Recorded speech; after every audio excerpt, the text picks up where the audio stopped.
ഞാൻ ഈ പുണ്യഭൂമിയിൽ ആദ്യമായി 2020 ജനുവരിയിലാണ് കാലുകുത്തുന്നത്. അമ്മയ്ക്കും തിരുക്കുമാരനോടും ഞാൻ ആദ്യമായി തന്നെ ക്ഷമ ചോദിക്കട്ടെ. ഞാൻ സാക്ഷ്യം പറയാൻ താമസിച്ചതിന് ക്ഷമ ചോദിക്കുന്നു. ഞാൻ റോസമ്മ KK, കണ്ണൂർ ജില്ല കരിക്കോട്ടക്കരയിൽ നിന്ന് വരുന്നു. എനിക്ക് സാക്ഷ്യം പറയാനുള്ളത്, ഞാൻ ഉടമ്പടിയിൽ വെച്ച 3 കാര്യം എനിക്ക് സാധിച്ചു കിട്ടി. ആദ്യമായി തന്നെ അയൽക്കൂട്ടത്തിലെ ഒരു സഹോദരിയാണ് എനിക്ക് ഈ പ്രത്യക്ഷീകരണ പ്രാർത്ഥനയുടെ ഒരു ഫോട്ടോസ്റ്റാറ്റ് കോപ്പിയും സായാഹ്ന പ്രാർത്ഥനയുടെ ഒരു ഫോട്ടോസ്റ്റാറ്റ് കോപ്പിയും 2 തിരിയും തന്നിട്ട് പറഞ്ഞു, ടീച്ചർ നിങ്ങൾ പ്രാർത്ഥിച്ചാൽ നിങ്ങൾക്ക് എന്ത് കാര്യം സാധിച്ചു തരും, മാതാവ് സാധിച്ചു തരും എന്ന് പറഞ്ഞു. അതുകൊണ്ട് മകള് 6 പ്രാവശ്യം ടീച്ചേഴ്സ് എലിജിബിലിറ്റി ടെസ്റ്റ് തോറ്റിരിക്കുക. 7ാമത്തെ പ്രാവശ്യമാണ് ഇപ്പോൾ എഴുതാൻ പോകുന്നത്. ഭയങ്കര വിഷമാണ്. അവൾക്ക് ഇൻക്രിമെൻറ്റ് തടയും. അതിൽ 3 പേര് അധ്യാപകർ ഒരുപോലെ ഉള്ളതിൽ 2 പേരും എഴുതിയിട്ടുണ്ട്. ഒരാൾ പാസ്സായി കഴിഞ്ഞാൽ മറ്റുള്ളവർക്ക് വിഷമം, അവർ താഴെ കടയിലോട്ടാവും. ജോലിക്ക് ഒരു സാധ്യതയില്ല.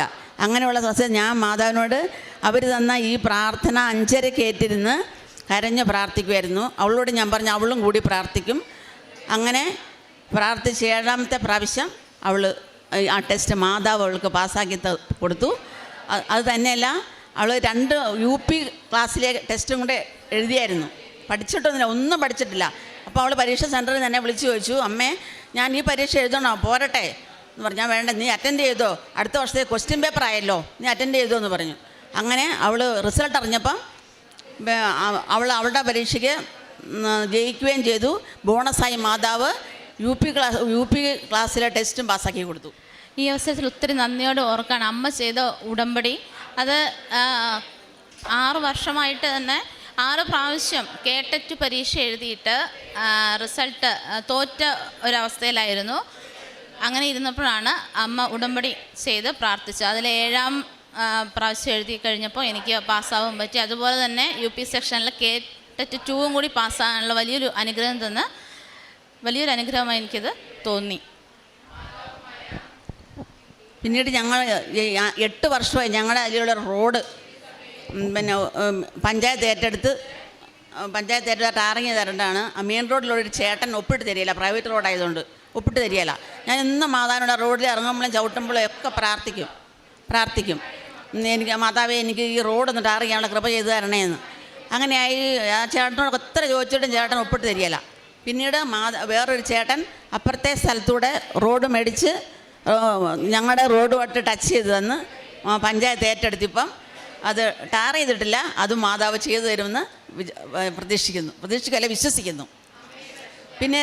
പിന്നെ എൻ്റെ മകന് ബുദ്ധി കുറഞ്ഞ കുട്ടിയാണ്, മന്ദബുദ്ധിയാണ് എൻ്റെ മകന്. പരസഹായം കൂടാതെ ജീവിക്കാൻ പറ്റത്തില്ല. അപ്പം പിന്നെ ഭയങ്കര അക്രമവാസനയും പിന്നെ വാശിയൊക്കെ ആയിരുന്നു ആദ്യം. ഞാൻ മാതാവിനോട് പ്രാർത്ഥിച്ചതിന് ഫലം ഇപ്പം ആൾ വളരെ ശാന്തനാണ്. ഒരു വാശിയോ അങ്ങനത്തെ അക്രമബുദ്ധിയോ ഒന്നുമില്ല. പിന്നീട് മകളുടെ കുട്ടി പഠനത്തിൽ അത്ര ബെറ്ററൊന്നും അല്ല, തീരെ മോശമെന്ന് പറയാം. അങ്ങനെ ഉള്ള കുട്ടിയായിരുന്നു, വികൃതി ഉണ്ടായിരുന്നു.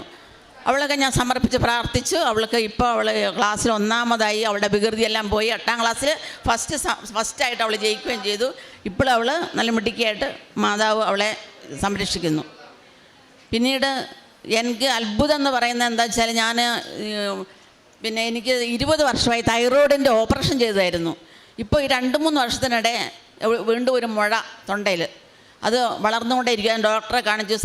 സർജൻ പറഞ്ഞു ഇത് എന്താണെന്ന് നമുക്കറിയത്തില്ല, എന്തിനാ വെച്ചിരിക്കുക, നമുക്ക് എടുത്ത് കളഞ്ഞേക്കാം എന്ന് പറഞ്ഞു.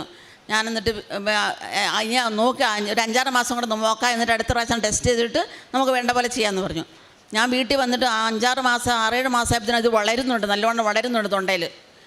അപ്പോൾ ഞാൻ ഇവളോട് പറഞ്ഞു നമുക്ക് ഏതായാലും നാളെ ആശുപത്രിയിൽ പോകാം, ഈ തൊണ്ടയിൽ നിന്ന് ബ്ലഡ് എടുത്ത് ടെസ്റ്റ് ചെയ്യുന്ന എനിക്ക് ഭയങ്കര വിഷമമാണ്, പേടിക്കുമോ. ഇവളെ കൂട്ടി ഞാൻ പോകാനിരിക്കും. അവളോട് വിളിച്ച് പറഞ്ഞു നാളെ വാന്ന് പറഞ്ഞു.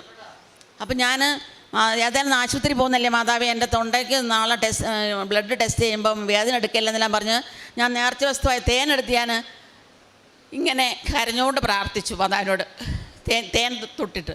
അപ്പം നേരം വെളുക്കുമ്പോൾ അത്ഭുതം പറയട്ടെ, അവിടെ ആ മുഴയേ ഇല്ല. അതെനിക്ക് അതിശയം. ദൈവം അത്ര മാതാവും തിരുക്കുമാരനും കൂടെ എനിക്ക് വലിയൊരു അത്ഭുതം ചെയ്തു തന്നു. ഞാൻ അതിൻ്റെ റിസൾട്ടിൻ്റെ കോപ്പി വരെ ഞാൻ കൊണ്ടുവന്നിട്ടുണ്ട്. പിന്നെ ആ മുഴയുണ്ടായിരുന്നു. ഇപ്പം എൻ്റെ തൊണ്ടയിൽ ഒന്നും ഇല്ലാത്തൊരു പാടുപോലും ഇല്ലാതെ ആ മുഴ മാറ്റി തന്നു. ഇതെല്ലാം എനിക്ക് കിട്ടിയ അനുഗ്രഹം. എനിക്ക് കുറേ അനുഗ്രഹങ്ങൾ നിയോഗത്തിലുള്ളതല്ലാതെ തന്നെ കിട്ടിയിട്ടുണ്ട്. എത്ര എണ്ണിയാലും പറഞ്ഞാലും തീരാത്ത പോലെ, ഇവിടെ നിന്ന് പറഞ്ഞാലും തീരാത്ത പോലെ അനുഗ്രഹം മാതാവ് എനിക്ക് തന്നിട്ടുണ്ട്. മാതാവിനും തിരുക്കുമാരനും കോടാനുകൂടി നന്ദി. ജീവിതത്തിലെ ഓരോരുത്തർക്കും കിട്ടുന്ന അനുഭവങ്ങൾ, ദൈവം നമുക്ക് നൽകുന്ന അനുഭവങ്ങൾ നമ്മെ സംബന്ധിച്ച്, ഓരോ വ്യക്തികളെ സംബന്ധിച്ച് അത് ഏറ്റവും പ്രധാനപ്പെട്ടതാണ്.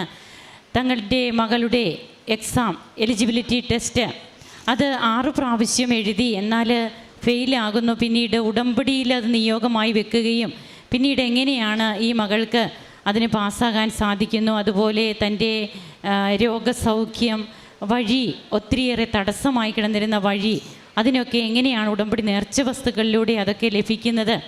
അങ്ങനെ നമുക്ക് ഒരിക്കലും കിട്ടില്ല എന്നുള്ളത് അമ്മയുടെ അടുത്തേക്ക് കൊണ്ടുവരണം എന്നാണ് ബഹുമാനപ്പെട്ട VP ജോസഫ് അച്ഛൻ പറയുക. അതാണ് ഉടമ്പടി. അതായത് ഒരിക്കലും ലഭിക്കില്ല എന്നുള്ളത്, അങ്ങനെയുള്ള കാര്യങ്ങളാണ് നാം ഉടമ്പടിയിൽ വയ്ക്കേണ്ടതെന്നാണ് പറയുക. തങ്ങൾക്ക് ലഭിച്ച എല്ലാ കൃപകൾക്കും ഈ കുടുംബം നന്ദി പറയുമ്പോൾ നമുക്കും കരങ്ങളടിച്ച് ഈശോയ്ക്കും അമ്മയ്ക്കും നന്ദി പറയാം, ദൈവത്തെ മഹത്വപ്പെടുത്താം, ആരാധിക്കാം. അത്യപൂർവ ദൈവാനുഭവങ്ങൾ ഇനി നിങ്ങൾക്കും സ്വന്തം. ഈ യൂട്യൂബ് ചാനൽ ഇതുവരെ സബ്സ്ക്രൈബ് ചെയ്തിട്ടില്ലെങ്കിൽ ഇപ്പോൾ തന്നെ സബ്സ്ക്രൈബ് ചെയ്യുക. ഈ വീഡിയോ ഇപ്പോൾ തന്നെ നിങ്ങളുടെ സുഹൃത്തുക്കൾക്ക് ഷെയർ ചെയ്തുകൊണ്ട് കർത്താവിൻ്റെ പ്രേക്ഷിതരാകുക.